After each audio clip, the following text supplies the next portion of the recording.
Hello everyone, I am Neha Singh. Welcome back to my YouTube channel Spoken English with Neha. This is the second part of preposition. आज हम लोग preposition पढ़ने जा रहे हैं और ये प्रीपोजिशन की सेकंड वीडियो है। पहली वीडियो में मैंने आपको प्रीपोजिशन के बारे में सब कुछ बताया था कि प्रीपोजिशन किसे कहते हैं, प्रीपोजिशन की इम्पोर्टेंस क्या है, प्रीपोजिशन को हिंदी में क्या कहते हैं, डेफिनेशन क्या होती है और कुछ प्रीपोजिशन भी हम लोगों ने पर्टिकुलर पढ़ा था। तो ये हमारा सेकंड पार्ट है प्रीपोजिशन का।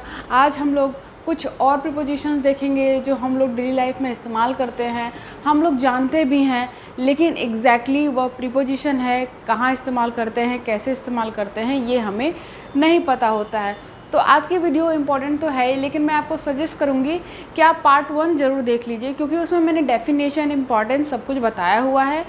आप जानते हैं कि जब पार्ट 1 और पार्ट 2 की बात होती है तो पार्ट 2 को समझने के लिए आपको पार्ट 1 देखना ज़रूरी हो जाता है। तो मैंने डिस्क्रिप्शन बॉक्स में वीडियो की लिंक डाल रखी है, आप जा करके चेक ज़रूर कर लीजिएगा, देख ज़रूर लीजिएगा, ताकि आपको और चीज़ें अच्छे से समझ में आएँ।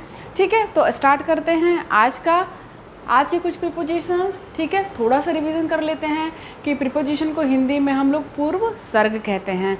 ठीक है, तो कुछ प्रीपोजिशंस मैं आपके लिए लेकर के आई हूँ। पहला प्रीपोजिशन है हमारा आज का इन front of. In front of क्या आप जानते थे? आप बिल्कुल जानते होंगे, लेकिन आपको शायद ये नहीं पता होगा कि ये प्रीपोजिशन में आता है। ठीक है, सो इन फ्रंट ऑफ का प्रयोग सामने के अर्थ में करते हैं। ठीक है, सामने के अर्थ में, ठीक सामने के अर्थ में, जैसे मेरे सामने फ़ोन है, ठीक है, उसी तरीके से सामने के अर्थ में करते हैं। एग्जाम्पल है हमारा, my school is in front of my house. In front of my house, my school is in front of my house. मेरा स्कूल जो है वो मेरे घर के सामने है। मेरा स्कूल मेरे घर के सामने है। तुम मेरे सामने हो, you are in front of me. In front के बाद ऑफ का लगाना ज़रूरी होता है। ठीक है, you are in front of me, तुम मेरे सामने हो। ठीक है, इन फ्रंट ऑफ समझ में आया आपको? इन फ्रंट ऑफ का प्रयोग सामने के अर्थ में करते हैं। क्लियर है? नेक्स्ट प्रीपोजिशन है हमारा ऑन। ठीक है, आप जानते ही होंगे ऑन का प्रयोग पर के अर्थ में करते हैं। ठीक है, पर के अर्थ में करते हैं और सतह टच हो। देखिए, जैसे कि ये जो मार्कर है ये मेरे हाथ पर है, तो मार्कर और हाथ मेरा सटा हुआ है ना, एक दूसरे से टच है, तो सतह का टच होना ऑन के प्रयोग के लिए ज़रूरी हो जाता है। ठीक है, जैसे कि माई book is on the table, मेरी किताब जो है वो टेबल के ऊपर है।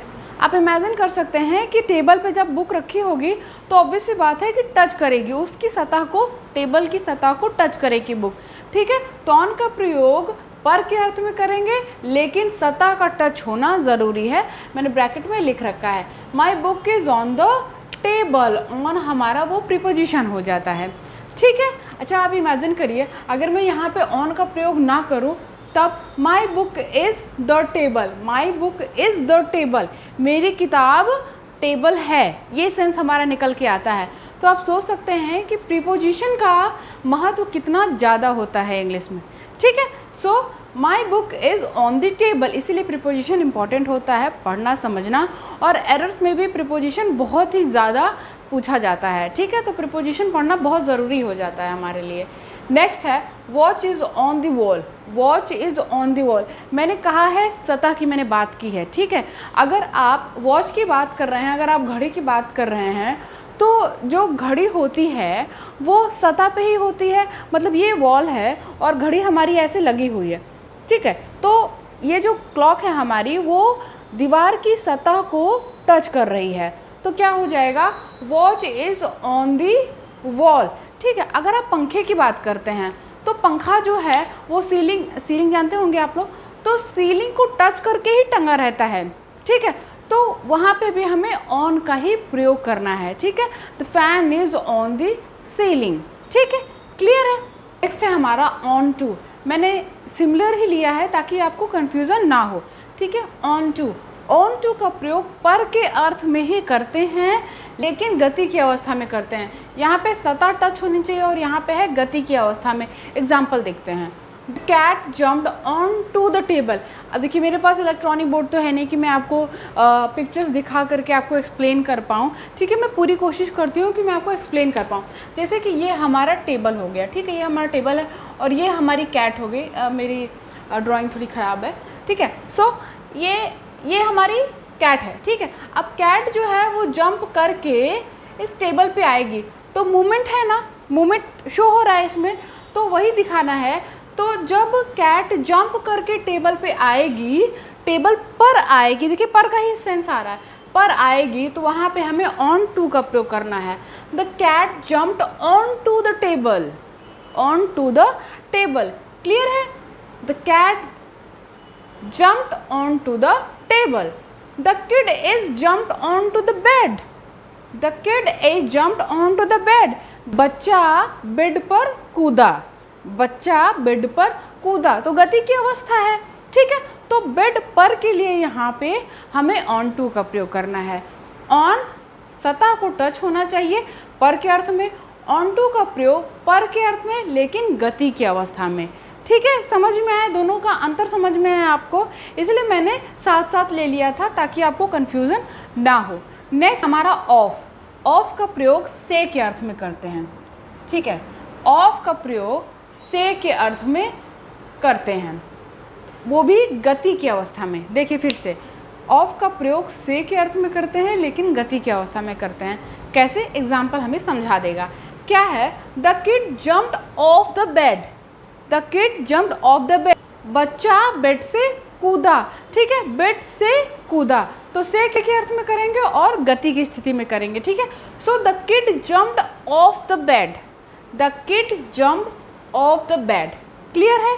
नेक्स्ट है the cat jumped off the table, off the table, जब कैट को टेबल पे चढ़ना था तो हमने ऑन टू का प्रयोग किया, लेकिन जब इसी कैट को, ये कैट है हमारी, तब इसी कैट को टेबल से कूदना है तो हम जंप्ड ऑफ का प्रयोग करेंगे, क्लियर है।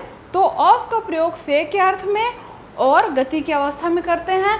The kid jumped off the bed, the cat jumped off the table, clear है, कोई इशू नहीं है इसमें, ज़्यादा कुछ नहीं है जो आपको समझ में ना आए, लेकिन कुछ चीज़ें ऐसे हैं जो आपको पता होनी चाहिए, ठीक है। तो इसीलिए पढ़ना ज़रूरी हो जाता है।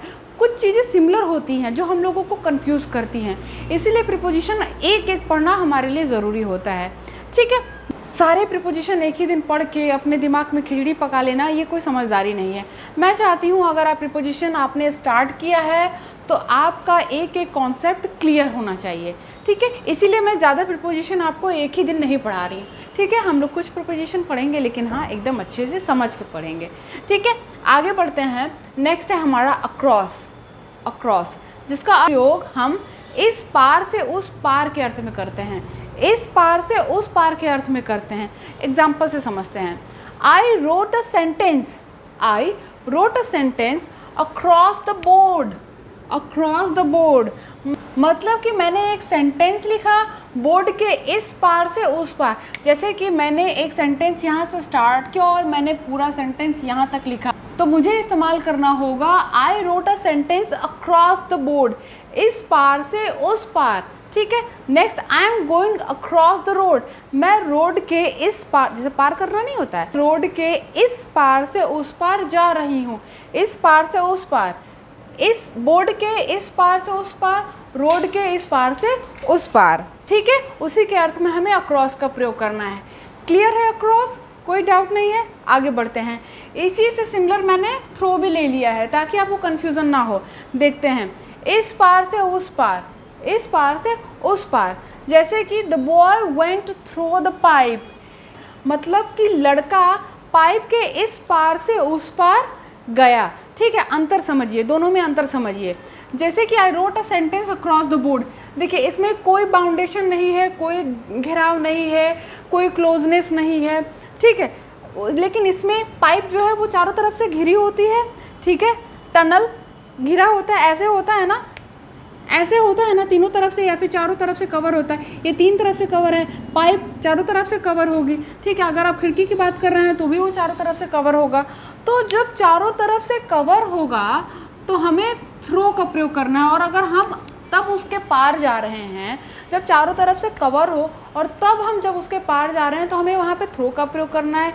लेकिन जब कुछ भी कवर ना हो, घेराव ना हो, वहाँ पे हमें अक्रॉस का प्रयोग करना है, ठीक है। आप अंतर समझिए कि जब क्लोजनेस हो, कवरनेस हो वहाँ पे हमें थ्रो का प्रयोग करना है, और अक्रॉस का प्रयोग जहाँ पे कोई भी कवरनेस ना हो, क्लोजनेस ना हो, ठीक है, घेराव ना हो, वहाँ पे हमें अक्रॉस का प्रयोग करना है। The boy went through the pipe. Pipe गोल होती है, ठीक है, चारों तरफ से घिरी होती है।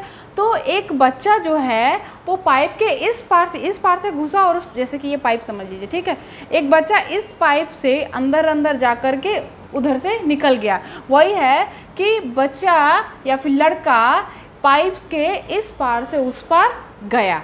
अंदर समझ में आया? The train is going through the tunnel. जो ट्रेन है वो टनल के इस पार से उस पार जा रही है। टनल से ट्रेन जो पास होती है, आप देखे होंगे, आपने एक्सपीरियंस किया ही होगा, तो वहाँ पे हमें थ्रो का प्रयोग करना रहता है। क्लियर है? अंतर समझ में आया? इसीलिए मैंने जो है वो दोनों को एक साथ ले लिया है। क्लियर है आपका? आगे बढ़ते हैं। नेक्स्ट है हमारा अप। अप का प्रयोग ऊपर के अर्थ में करते हैं, ठीक है, ऊपर के अर्थ में करते हैं। She is going up the stairs. वह सीढ़ी पर चढ़ रही है। मतलब सीढ़ी पर चढ़ी मतलब वो ऊपर की तरफ जा रही है। सीढ़ी, ऑब्वियस सी बात है कि सीढ़ी पे आप चढ़ेंगे तो आप ऊपर की तरफ जाएंगे ना। So she is going up the stairs, ठीक है, वह सीढ़ी पर चढ़ रही है, वह सीढ़ी चढ़ रही है, ठीक है, जो भी आप बोलें। डाउन, डाउन नीचे के अर्थ में करते हैं। I am coming down the stairs. मैं सीढ़ी से नीचे उतर रही हूँ, मैं सीढ़ी से नीचे आ रही हूँ, मैं सीढ़ी उतर रही हूँ, ठीक है, जो भी आप कहना चाहें। सो अप का प्रयोग ऊपर के अर्थ में, डाउन का प्रयोग नीचे के अर्थ में। She is going up the stairs, I am coming down the stairs. Clear है? आज मैंने ज़्यादा प्रीपोजिशंस नहीं लिए हैं, क्योंकि ये सिर्फ आपको समझ में ही नहीं आनी चाहिए, आपके दिमाग में होनी भी चाहिए। जब जहाँ जैसे आपको प्रयोग करना हो, आप वहाँ पे तब वैसे ही प्रयोग कर सके। इसीलिए कम चीज़ पढ़िए लेकिन अच्छे से पढ़िए। अब अगर मैं यही बोलूँ आपको कि आपने ये चीज़ पढ़ ली, ठीक है, हाँ ठीक है, पता चल गया मुझे कि यार इसका प्रयोग ऐसे करते हैं, ऐसे करते हैं, हाँ ठीक है, क्लियर है, लेकिन मैं आपको गारंटी बता दे रही हूँ कि आप 4 दिन बाद पक्का भूल जाएंगे। ये कंफर्म है कि आप भूल जाएंगे। लेकिन अगर आपको नहीं भूलना है तो आपको एक काम ज़रूर करना होगा। अगर आपको नहीं समझ में आया, हो सकता है कुछ चीज़ें समझ में आई हो, कुछ चीज़ें स्किप हो गई हों आपके दिमाग से, तो आपको क्या करना है कि एक बार फिर से वीडियो देखिए, ठीक है, देखने के बाद एक बार लिखिए। नोट्स अगर आप बना रहे हैं तब तो बहुत अच्छी बात है, then you are the best, ठीक है। अगर आप नोट्स नहीं बना रहे हैं तो आप आज याद रहेगा, कल याद रहेगा, आप परसों डेफिनेटली भूल जाएंगे। लेकिन अगर आप नोट्स बना रहे हैं, अगर आप लिख रहे हैं, ठीक है, अगर आप उस चीज़ को 2 से या 3 से छोड़िए, एक ही बार अगर आप लिख लेते हैं, ठीक है, अगर आप लिख लेते हैं और उसके बाद आप स्पोकन की तैयारी कर रहे हैं, राइट। सो अगर आप स्पोकन की तैयारी कर रहे हैं तो उस चीज़ को लिखने के बाद जब आप अपने मुंह से इस्तेमाल कर देते हैं, जब आप 2 से 3 बार बोल देते हैं कि ऑन का प्रयोग यहाँ करते हैं, ऑफ का प्रयोग यहाँ करते हैं, तो क्या होता है कि चीज़ें हमेशा क्लियर हो जाती हैं, ठीक है। इसीलिए आपको क्या करना है कि प्रैक्टिस ज़रूर करनी है। आप ऐसे सुनते आ रहे होंगे, प्रैक्टिस मेक पर्सन परफेक्ट। तो if you want to be perfect then you will have to practice, ठीक है। इसलिए मैं हमेशा लास्ट में बोलती हूँ कि कीप प्रैक्टिसिंग, प्रैक्टिस ज़रूर करिए। पढ़ने से कुछ नहीं होगा, समझ में आने से भी कुछ नहीं होगा जब तक आप प्रैक्टिस नहीं करते हैं, ठीक है। सो अगर आप बोलने की प्रैक्टिस कर रहे हैं देन बहुत अच्छी बात है। अगर आप साथ साथ लिख भी रहे हैं तो आपका राइटिंग स्किल डेवलप होगा। Keep practicing. So this is the topic for today. अगली वीडियो में आप कह सकते हैं 3rd पार्ट में हम लोग कुछ और प्रीपोजिशंस देखेंगे, ठीक है। उसके बाद मैं आपको कुछ और चीज़ें बताऊंगी, ठीक है। लास्ट में क्या है हम लोग पढ़ेंगे जो बहुत अच्छे से एक्सप्लेन करने के लिए कहा जाता है कि preposition of place, preposition of moment, preposition of time, ठीक है। ये सब चीज़ें भी हम पढ़ेंगे, घबराइएगा मत, सब कुछ हम लोग पढ़ेंगे, कुछ भी नहीं छोड़ेंगे, ठीक है। तो ये था हमारा आज का टॉपिक, आज का कुछ प्रीपोजिशन, इस पे प्रैक्टिस ज़रूर कर लीजिएगा। नेक्स्ट वीडियो में हम लोग कुछ और प्रीपोजिशंस पढ़ेंगे और हो सकता है कि हम लोग कंप्लीट भी कर ले प्रीपोजिशन को, ठीक है। तो आज के लिए इतना ही, इस पे प्रैक्टिस ज़रूर करिएगा। अगर आप मेरे चैनल पे पहली बार आए हैं तो चैनल को सब्सक्राइब ज़रूर कीजिएगा, बेल आइकन को ज़रूर हिट करिएगा ताकि आपको वीडियोज़ की नोटिफिकेशन सबसे पहले मिले और वीडियोज़ मिस ना हो पाएँ। और वीडियो को लाइक कीजिएगा, वीडियो हेल्पफुल लगी हो तो वीडियो को शेयर ज़रूर कीजिएगा ताकि सभी लोग इंग्लिश बेसिक से सीख पाएँ, ठीक है। तो मिलते हैं नेक्स्ट वीडियो में, तब तक keep practicing. Thanks for watching.